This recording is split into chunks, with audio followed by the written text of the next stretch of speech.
Claro. Então, nós temos o foco no grupo de venezuelanos, que é onde a Operação Acolhida pelo governo em 2018 implementou a Força-Tarefa Logística Humanitária.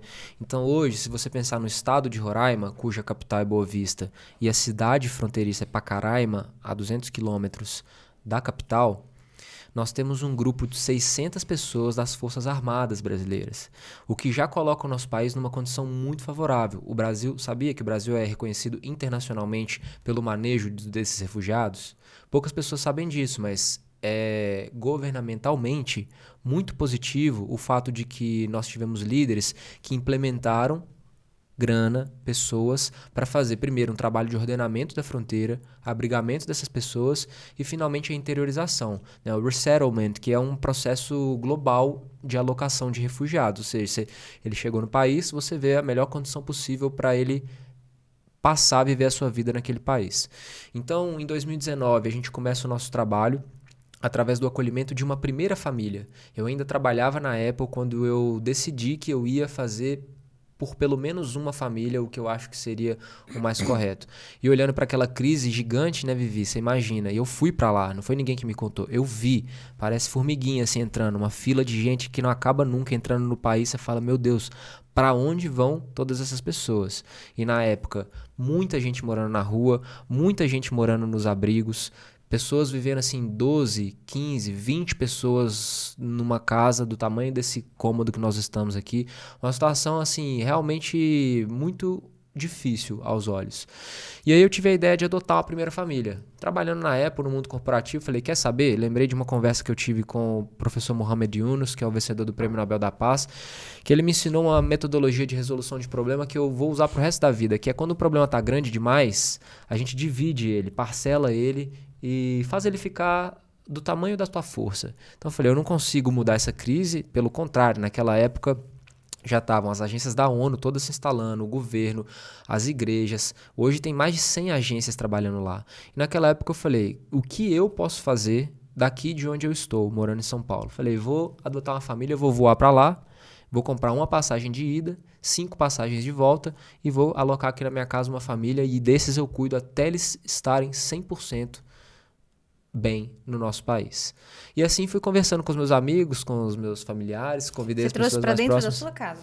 Então, não trouxe para dentro da minha Tá, casa, tudo mas bem. eu aluguei uma casa para essas pessoas. Tá. Adivinha qual é o número da casa? 343. Ah, que legal. Por quê? O que que houve? Lindo. A gente fez um grupo, Vivi. Então você imagina, você é parte desse grupo. A gente fez um grupo de mais ou menos 10, 12 pessoas e a gente começou a discutir. Porque quando eu olhei para aquela família, eu falei, beleza, uma família... Quantas pessoas? 4 pessoas acolhidas, né? Uma família de refugiados, um casal e 2 filhos. E eu juntei um grupo de amigos. Por quê? Porque tem que pagar a conta, tem que levar para a escola, tem que Claro. conseguir emprego. Então assim nasceu o refúgio.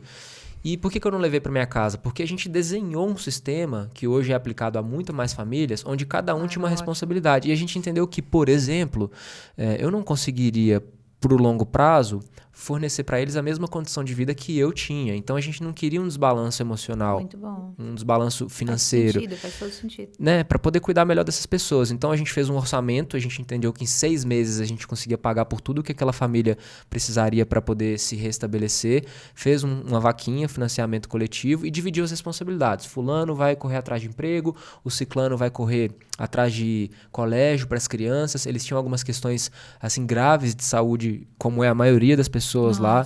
E aí algumas pessoas encaminhando para o médico. E aí a gente conseguiu fazer esse trabalho acontecer sem antes eu ter a necessidade de ir para lá. Então, antes de eu ir conhecer, que eu já fiz 10 viagens lá para Roraima, eu consegui através de algumas parcerias, uma delas a Fraternidade Sem Fronteiras, que é uma outra organização maravilhosa, incrível, assim, que eu sou muito fã, uma organização brasileira, que eu inclusive sugiro de você trazer aqui um dia, tenho uma proximidade legal com eles. Foram os nossos primeiros investidores do trabalho do refúgio. Eles já tinham uma operação lá dentro de um abrigo. E aí a gente conseguiu, através deles, identificar uma família que estava a fim de vir para São Paulo para viver essa nova jornada. Eles voaram a família, a gente recebeu eles no aeroporto, aquela festa, cartaz, já tinha imobiliado uma casa inteira para eles, muito rapidinho. A gente achou a casa, fez uma vaquinha, conseguiu tudo o que precisava para receber eles.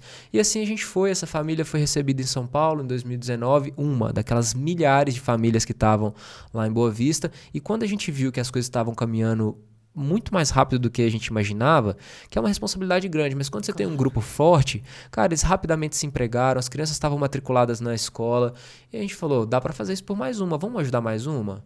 Aliás, vamos ajudar mais 10 famílias? Quem é que topa? A gente juntou, fez uma reunião, cada um de nós convida mais 3 a 5 amigos pra gente poder fazer um grupo forte, a gente formou um grupo de mais ou menos 50 pessoas. É uma pirâmide do amor, né? Perfeito. Acho que ninguém tinha me dado essa conotação ainda. Perfeito. É uma pirâmide do amor, tá tudo bem, essa tá liberada. Ó, pessoal, vocês estão vendo que eu dei mais um passo aqui rumo a convencer a Vivi de se tornar a próxima acolhedora do Refúgio 343, hein? Calma, vamos entender isso time pode aqui, ser humano. Olha, Já, o pessoal do Refúgio que tá escutando já pode começar a fazer o mapeamento pra família da Vivi.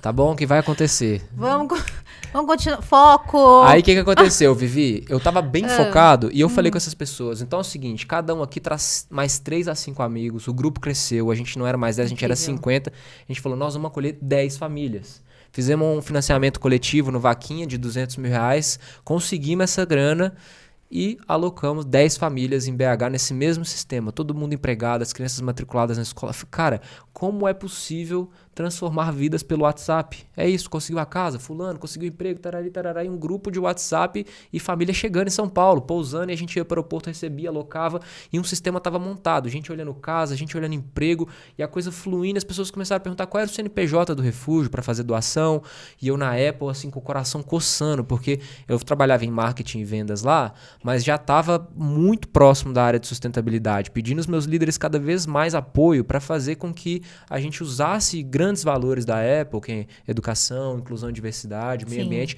para poder trabalhar nesse sentido, mas não era o meu emprego esse. Meu emprego era marketing e vendas e eu precisava, naquele momento, olhar para o meu coração. Eu falei, é agora. Eu já tinha feito uma primeira tentativa de sair, os meus pais, os meus amigos me ofereceram bastante resistência com argumentos sólidos, mas nessa hora eu falei, cara, não dá. Vendo celulares ou salvo vidas?